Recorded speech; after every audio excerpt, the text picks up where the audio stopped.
Welcome back to my YouTube channel. If you guys are new to the channel, be sure to click that subscribe button and turn on post notifications. I would like to give a special thanks to South Dade Toyota for giving me time with the 2022 Toyota RAV4 Limited with all-wheel drive. If you're in the market for a Toyota, you can come check out South Dade Toyota and ask for Wilford. He will get you into a new or pre-owned vehicle. But let's talk about pricing here for the RAV4 Limited with all-wheel drive. Starting price is at $32,485. This one stickers for $39,636, including destination. Let's talk about the front styling here of the updated 2022 Toyota RAV4. As you guys can see, it's going to be some subtle changes here for the exterior styling. As you guys can see, new headlight modules. The top portion is the LED daytime running light. There's also this LED turn signal with the headlight being right here, which is an LED projector. If you guys go for a lower model, Toyota will switch out the LEDs for an incandescent turn signal. So you guys want to have a full LED design, I would say step up to a top trim if you want that feature. There's also LED fog lights here. There's front parking sensors, and I also love the Tacoma like grille here on the RAV4. There's the Toyota emblems, which houses the driver's assistance. But I want you guys to comment down below in the comment section and tell me what you guys think about the updated 2022 Toyota RAV4. I do like this gray exterior color with the aluminum painted trim, but looking at the side proportions, this has a 105.9 inch wheelbase with an overall length of 180.9 inches. It's not the longest in the segment. You have to look at the Hyundai Tucson if you want a bigger compact SUV. But looking at these tires and wheels here, I also like the aluminum finish here. And these are a 235/55 Yokohama tire. They're wrapped in this 19-inch rim design. And of course, it wouldn't be an SUV without the cladding here. You even get it at the lower part of the door panel. There is this LED side marker here, and my model just has this standard size sunroof. If you go for a different trim, Toyota will offer a panoramic sunroof on the RAV4. There's also these aerodynamic roof rails. But making our way to the rear here, as you guys can see, there is this floating like roof design here on the RAV4. Unfortunately, Toyota didn't do too much to the rear here that I noticed. There is this LED combination, which is this incandescent turn signal and reverse light, but the brake light is going to be a full LED. There's this wheel wiper here with the third brake light right there. Also with that shark fan antenna. There's the limited and all-wheel drive badge. There's also the Toyota emblem with this backup camera, of course, so you guys can see what's behind you. And there's the RAV4 badge right there. And you still have dual tip exhaust, and there is rear parking sensors. But to open up the cargo back here, this does have a power opening tailgate, but you have to adjust it in the settings here. So I have to kind of like manually open it, but this has around 37.6 cubic feet of space. Once you fold down the rear seats, that expands the cargo to 69.8 cubic feet of space, which is not best in class, but it does offer plenty of cargo back here in the rear. Lifting this up here, it does reveal a temporary spare tire instead of a fix-a-flat kit. And there is this cargo net off to the side, also with a 12-volt, and there is LED lights back here just in case you're not in a well-lit area. But overall, let's hop into the interior of the Toyota RAV4. Sitting inside the interior of the Toyota RAV4 Limited all-wheel drive, as you guys can see here, the interior still looks the same. I do like this two-tone color combination. Looks really good with the gray exterior paint. There is this 9-inch display which supports Apple CarPlay and Android Auto if you use the wire cable. Unfortunately, there's no wireless function here on the RAV4. If you guys want that feature, you have to look at the new Toyota Tundra, which offers that wireless capability. You also get a larger infotainment system if you go for the Tundra. But reaching over here to shut the door of the RAV4.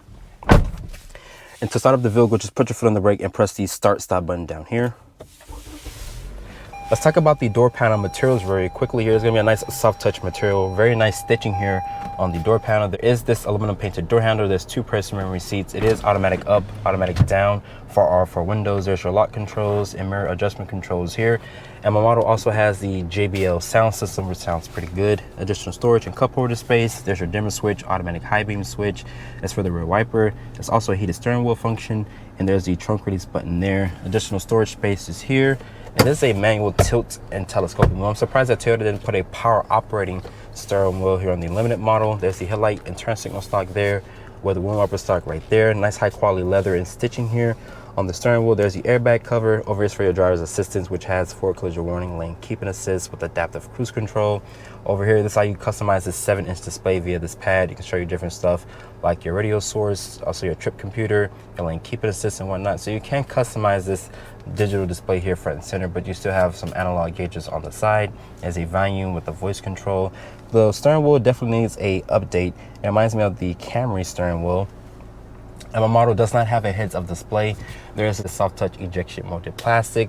It does support Apple CarPlay and Android Auto. As you guys can see here, going to the Toyota head unit here, it's the same head unit. Toyota didn't change too much, but the touch response is super impressive. As you guys can see, it does tell you your range, your media source, also Apple CarPlay. Going to the Apple CarPlay here, the touch response is just super impressive. Going to the Google Maps, it does take up the whole 9-inch display. There are some shortcut buttons on the side.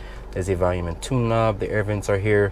There's also the hazard button there. This also has dual climate control. I actually like the large knobs here with this rubberized end of it. It feels really nice to grip. There's also 3-level heated and cooled seats, their traction control, a 12-volt, a USB port. There's no Type-C ports, only in the armrest and also in the back seat. So Toyota still uses a traditional A port. This is the current key fob here for the RAV4. Toyota didn't change it.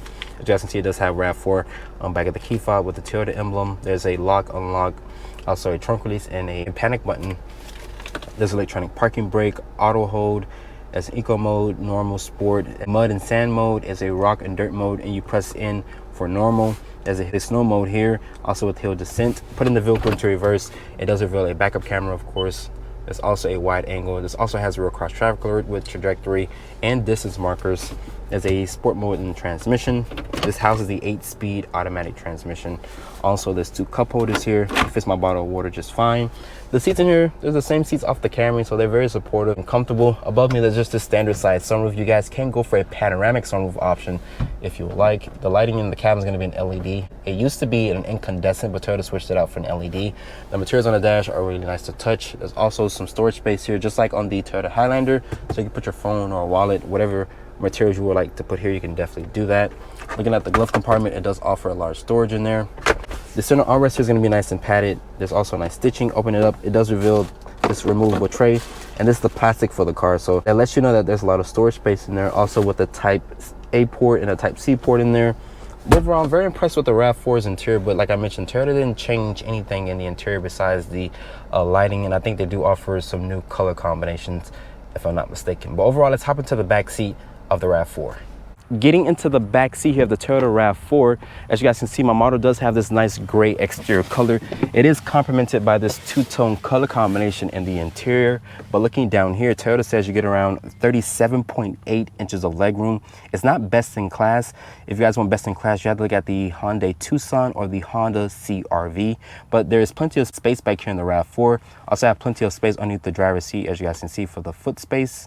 There is 1 mat pocket back here for storage. There's rear air vents. There's 2 Type-C ports. The floor back here is not flat, but you can fit a middle passenger here if you like. Basically, you can sit 3 people in comfort. And there is this slight recline function to the back seats here. So if you guys wanted to stretch out on a long road trip, you can do that. Above is going to be LED lights throughout the cabin, and my model is missing that panoramic sunroof, but Toyota does give you the standard size sunroof if you like. But looking at the door panel materials, there's going to be a carryover from the front, really nice materials. There is this aluminum painted door handle, and there is 1-level heated seats back here. I'm surprised that Toyota didn't put cool seats, but it is nice that they still offer a heated back seat area. The switchgear does feel nice to touch, and there's a cup holder here.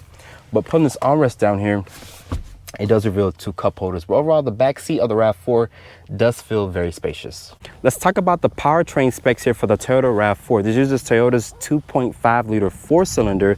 This powertrain is a double head over cam. It makes 203 horsepower and 184 pound-feet of torque. It's paired with an 8-speed automatic transmission. All RAV4s do come standard with front-wheel drive. If you guys want to get all-wheel drive, it will be an additional option. My model is the limited model with all-wheel drive, so it is Toyota's dynamic torque vectoring system. Fuel economy for this 4-cylinder is rated at 25 in the city, 33 on the highway, and 28 combined. So starting off in the 2022 Toyota RAV4 limited all-wheel drive, as you guys can see here, I'm in this grassy area. I just filmed the new 2022 Toyota Tundra. I'm not sure which review I'm going to post first, but driving the RAV4, I've always been impressed with the RAV4. When this vehicle first came out, I think in 2019, when Toyota basically showed the current generation, which I'm driving right now. This is a mid-cycle refresh. As you guys seen from the outside, they just changed up the headlamp modules. Like I mentioned, if you go for the base in models of the RAV4, you're going to get an incandescent turn signal. So if you guys want to get that full LED setup, you have to go for a top model in order to get the LED turn signal. But the RAV4 comes in all types of flavors. What I mean by flavors is they have a TRD off-road model. They also have a plug-in variant, which is the RAV4 Prime. So that's gonna be the most powerful RAV4 if you guys are looking for that extended range and also great fuel economy. They still offer a hybrid version as well. But my model that I'm driving is the gas 2.5 liter 4-cylinder. This powertrain makes 203 horsepower and 184 pound-feet of torque. It is paired with an 8-speed automatic transmission. This also has Toyota's dynamic torque vectoring system, which is their all-wheel drive system, which is a really good all-wheel drive system. It doesn't appropriate the power to the wheel that's slipping or that needs more power or more grip to it. The visibility out of the RAV4 here is great. I can see why a lot of people buy the RAV4 because it comes in multiple trim levels. It has a great ride quality. There's plenty of powertrain options, from a gas variant to a hybrid to even a plug-in variant. But let's do a launch here and see how the RAV4 handles. If you're at a red light and you wanted to race someone, put the vehicle into a sport mode here. I'm going to leave the traction on. There's no need to really turn it off. I'm going to floor it.